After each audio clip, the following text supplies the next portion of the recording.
story you are about to hear is true. The names have been changed to protect the innocent.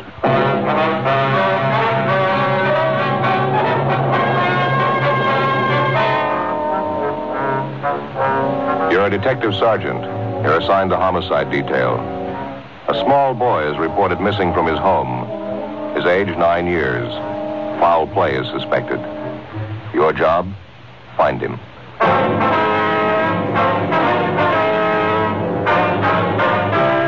Dragnet, the documented drama of an actual crime. For the next 30 minutes, in cooperation with the Los Angeles Police Department, you will travel step by step on the side of the law through an actual case transcribed from official police files. From beginning to end, from crime to punishment, Dragnet is the story of your police force in action. It was Thursday, December 22nd. It was cold in Los Angeles. We were working the night watch out of homicide.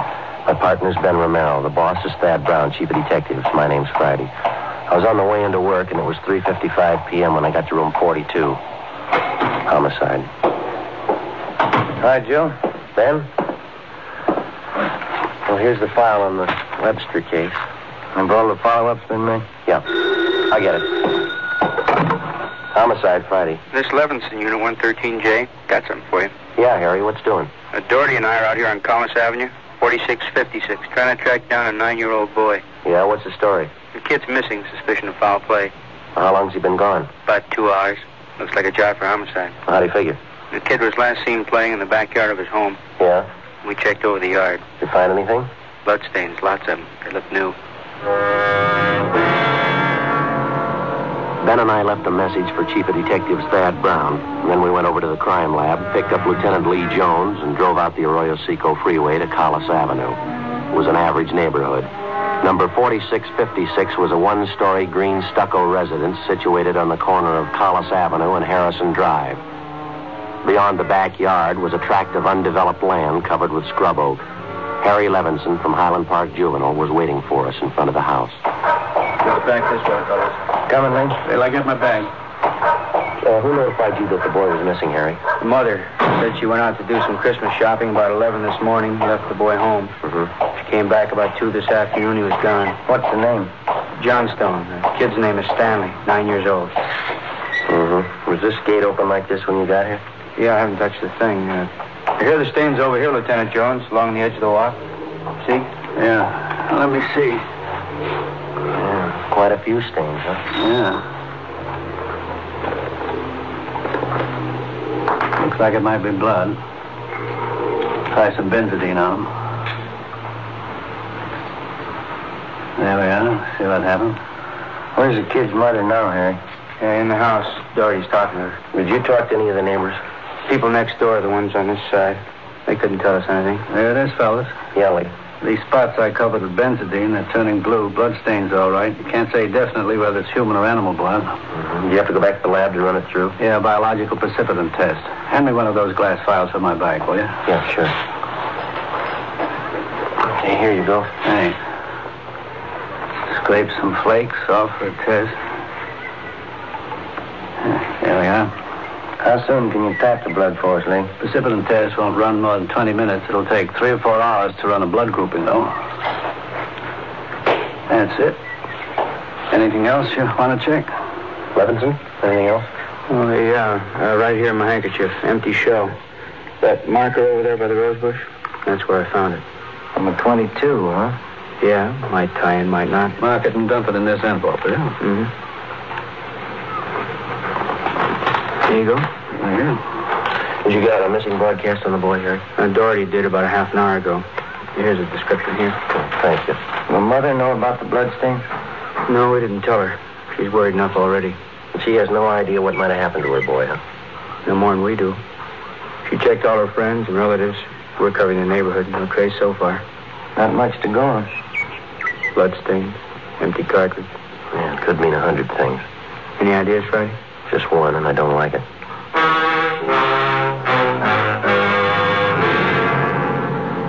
4:30 p.m., Thursday, December 22nd. The neighborhood search for 9-year-old Stanley Johnstone continued. Lee Jones went back to the crime lab to start the precipitant test and the blood grouping. Levinson and his partner Doherty from Highland Juvenile stood by. We called Chief of Detectives Thad Brown, and he ordered up a special detail to aid in the search for the missing boy. Ben and I questioned the boy's mother, Mrs. Ruth Johnstone, a woman in her early 40s. She seemed fairly calm under the circumstances. Miss Johnson, is your boy Stanley in the habit of wandering off without telling you where he's going? No, he's not in the habit of wandering off, but he has done it before. Well, when was the last time, Miss Johnstone? You don't have any children, do you, Sergeant Friday? No, ma'am, I'm not married. Well, there comes a time in every young boy's life when he feels that it's time to leave home, go out on his own. Usually happens somewhere around 8 to 10. I think I know what you mean. I have a boy. Well, then you know how it is. My husband and I scolded Stanley one afternoon after school, and he was quite put out about it. Thought George and I were unfair. Packed a few of his things and left. Well, how long was he gone? Oh, no time at all, about 2 hours. I was worried about him, but my husband said to leave him alone. But every boy had to go through that stage. Well, then you think that he's run away from home again this time? Yes, I think so. He's been gone about 4 hours now, and I have a funny feeling about it. Did you and his father have some misunderstanding with the boy recently? Well, that's just it. We haven't. I don't mind telling you now that we're talking about it. I am getting worried. Was there any place around that he might like to visit, a hobby shop, playground, someplace he might be? Yes, there's Jensen's model shop, Little Shannon Burroughs, but I've already called there and he hasn't been seen all day. I've called all his friends and they have no idea where he is either. Well, we'd like a list of all of his friends and the places that he was known to frequent. Yes, all right, I'll give them to you. Where do you suppose he is? Where's your husband now, Miss Johnson? At work. George works for the city. He's a fireman. What house is he stationed at? Engine Company 12. He's working the A platoon. He'll be home tomorrow morning. I haven't told him Stanley's gone. Was there any chance the boy might be down at the firehouse with his father? No, he seldom goes down there anymore. No, I don't think he's there. I'm awfully worried. May I call my husband? Certainly, go right ahead.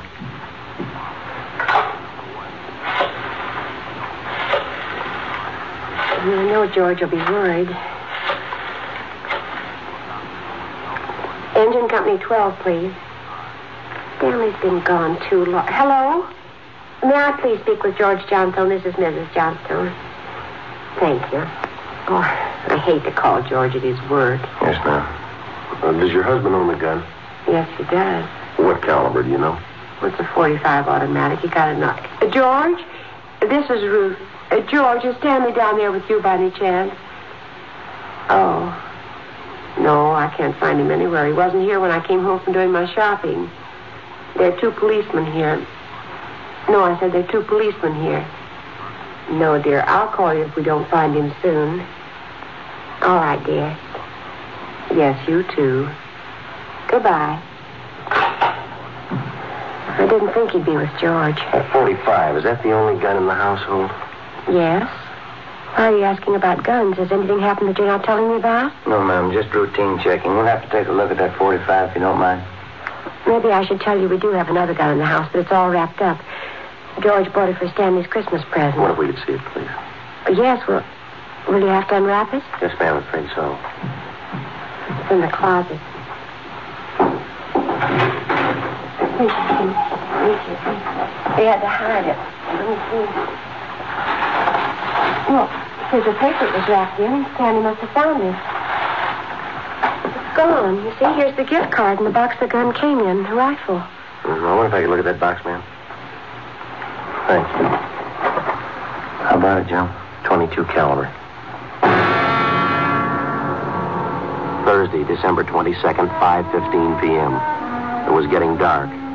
The search for the missing boy continued. We checked the list of Stanley Johnstone's friends. None of them or their parents had any idea of his whereabouts. We talked with Levinson again. He'd been in touch with the detail combing the neighborhood. They'd found nothing. We went down to Collis Avenue and 10th Street, the service station on the corner. 1 nickel, Joe? No, I got one. Will you watch for Pam? Yeah.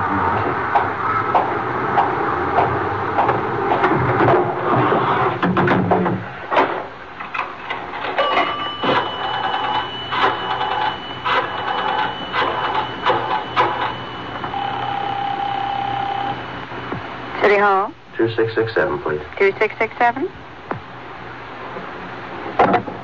Crime Lab, Jones. Hi, Lee. Joe Friday. Yeah, Joe. Any sign of the Johnson kid? No, not yet. How are you coming? Finished the precipitant test. It's human blood. Yeah? Working on the blood group now. Do you know what type the Johnson boy has?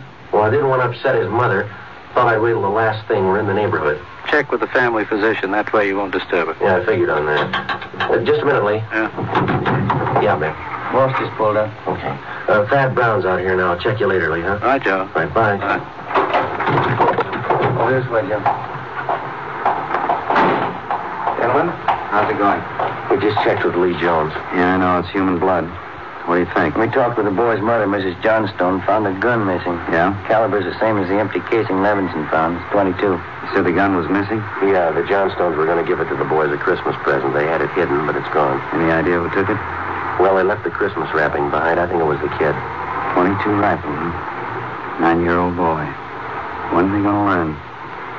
First, it's carbide cannons on the 4th of July. The city issued ordinance after ordinance. And a few thousand kids around the country had to lose their eyes, fingers, hands before the parents would give us their full cooperation to outlaw them. I know what you mean. Sure you do. You and every other cop in the country became the heavies trying to clamp down on them.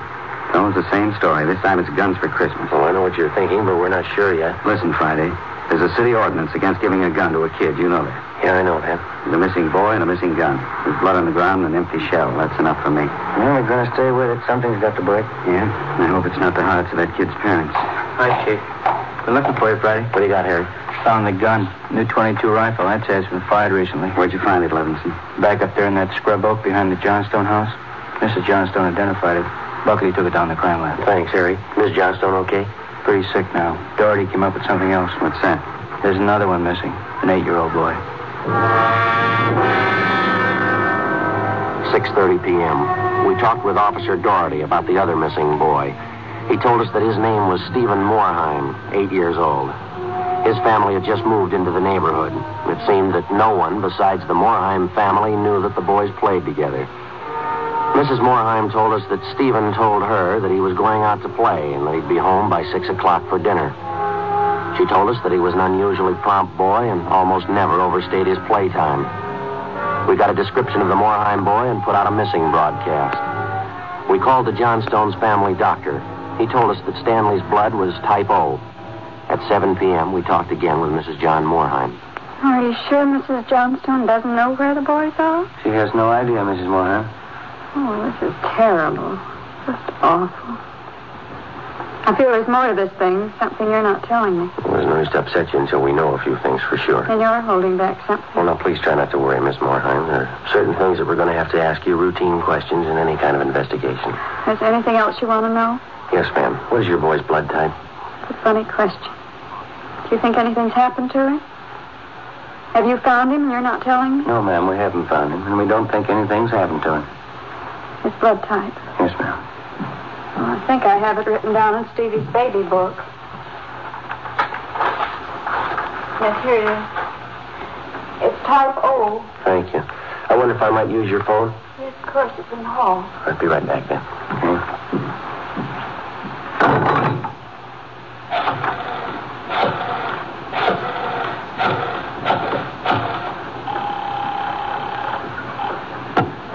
City Hall. 2667, please. 2667? Crime lab, Pinker. Hello, Ray. This is Joe Friday. Is Lee there? Just a minute, Joe. Take 2, Lee. Jones speaking. Checking back, Lee. Did you get the blood types on the 2 missing boys? Yeah, both type O. So are the stains, Joe. Type O.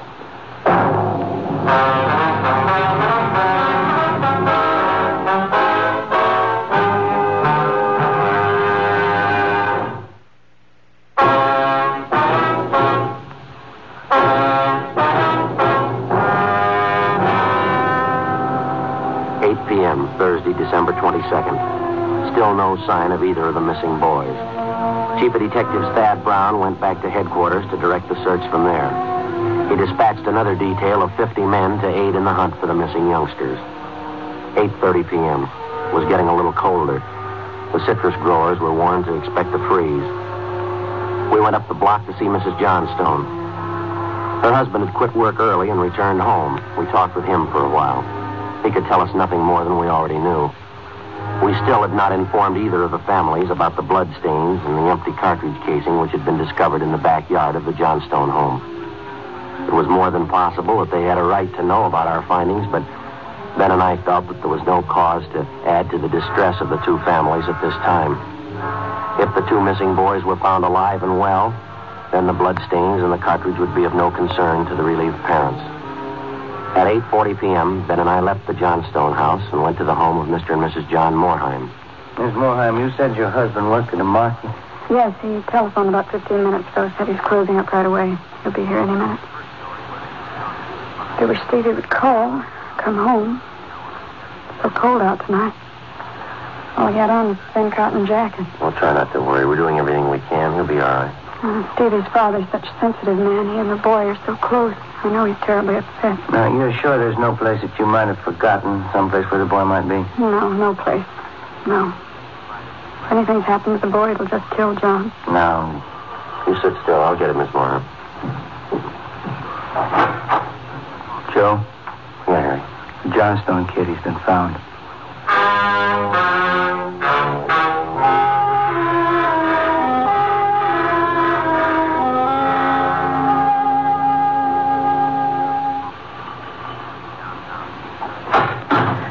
He's home, Sergeant. He's come home. Thank God he's all right. Well, where's he been? Did he tell you? No, he didn't. His clothes are all dirty and he's acting strange. I've never seen him like this. How do you mean, Miss Johnston? Well, he just came to the front door and said, "Hello, Mom." And sat down in a chair and stared at the floor. Won't talk to his father or me. Do you mind if I talk to him? No, go ahead.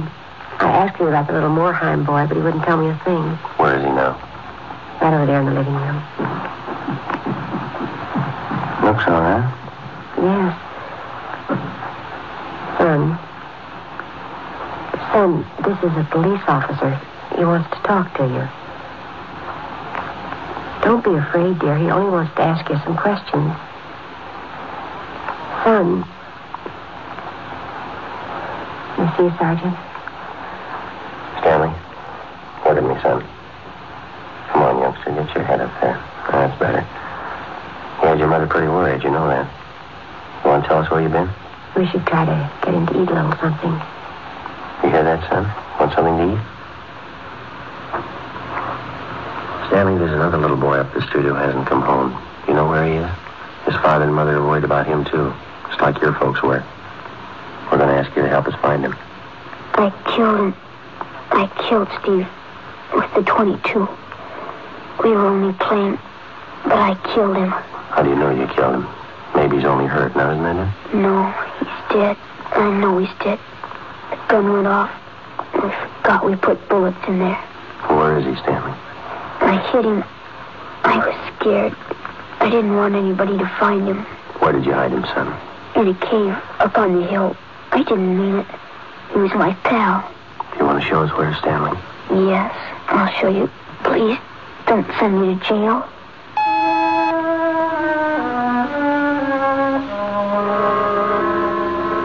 (9:15 p.m., Thursday, December 22nd. 9-year-old Stanley Johnstone led the way up the hill behind the backyard of his home. He showed us the wagon that he moved the body in. His father came along with us. About 50 feet from the crest of the hill, the boy pointed to a thicket of scrub oak.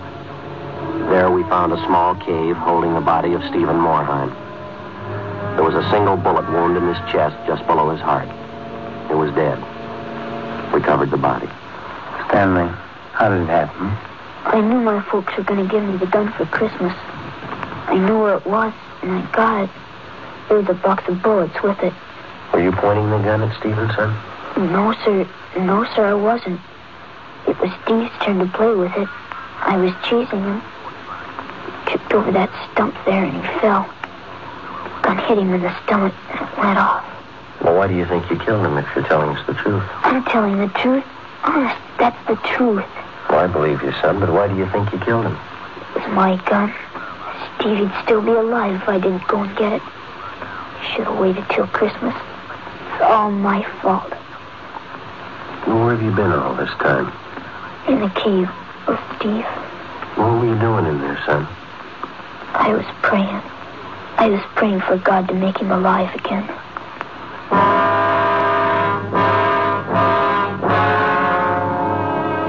After a thorough investigation, Ben and I were convinced that the shooting of Stephen Morheim was accidental. Lieutenant Lee Jones' findings substantiated the Johnstone boy's story even to the smallest detail. We put in a call to the coroner's office, and we acquainted him with the facts. He designated a local mortuary to handle the body, pending autopsy, and granted us permission to remove the body to the Morheim home. Mrs. Morheim collapsed. The family doctor was called. Ben and I sat in the living room to wait for John Morheim, the dead boy's father.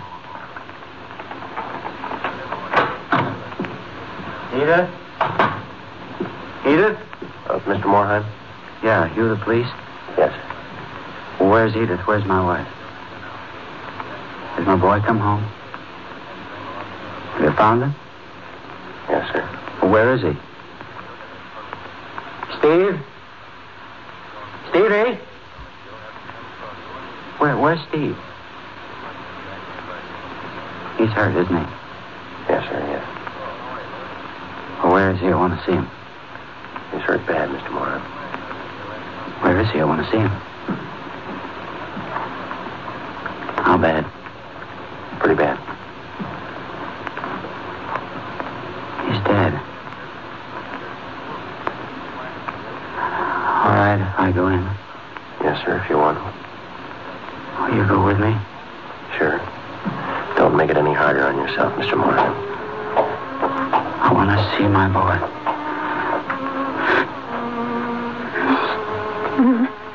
Mr. Morheim.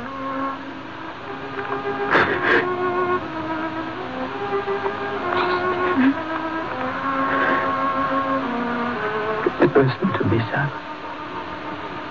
We got you a lot of nice things for Christmas. Everything you wanted. I got you the 3 new cars for the train. That one with a searchlight on it really works, son. Got you that new switch you wanted. A lot more track. Oh, now you can have a big layout. And you know that new baseball mitt we saw? I got it for you. The cowboy outfit you wanted. I got it. Mr. Morheim. Come on, you. What happened? It was an accident. He was playing with a Johnstone boy up the street. Playing with a gun. It went off. What was the other boy's name? Stanley Johnstone. It was an accident. Mr. Morheim, where are you going? I want to see that boy. We had no idea what the dead boy's father had in mind. We didn't feel that we should try to restrain him. Ben and I went along with him up the street to the Johnstone home.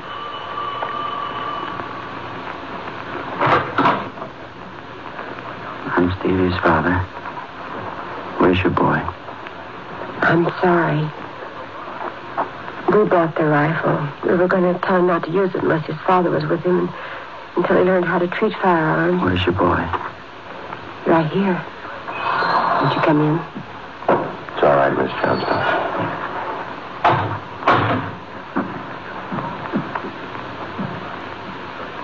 You the boy that was with Stevie? Yes, sir. What's your name? Stanley. I know it wasn't your fault, Stanley. Wonder if you'd do something for me. Yes, sir. I've got a lot of nice presents for Stevie. I know he'd want you to have them. I want to give them to you Christmas Eve. Mom? I think that'd be a fine idea, son. Come on, Ben.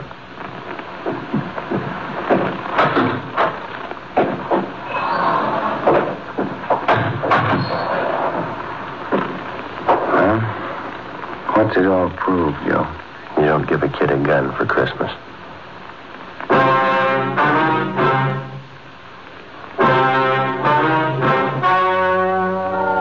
The story you have just heard was true. The names were changed to protect the innocent. On December 24th, 1948, a coroner's inquest was held in the county morgue, city and county of Los Angeles, state of California. In a moment, the results of that inquest.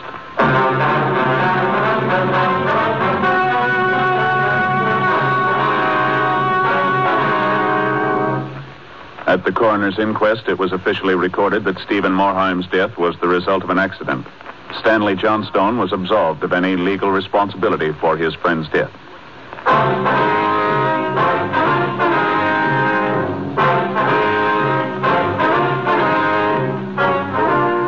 You have just heard Dragnet, a series of authentic cases from official files. Technical advice comes from the Office of Chief of Police W.H. Parker, Los Angeles Police Department.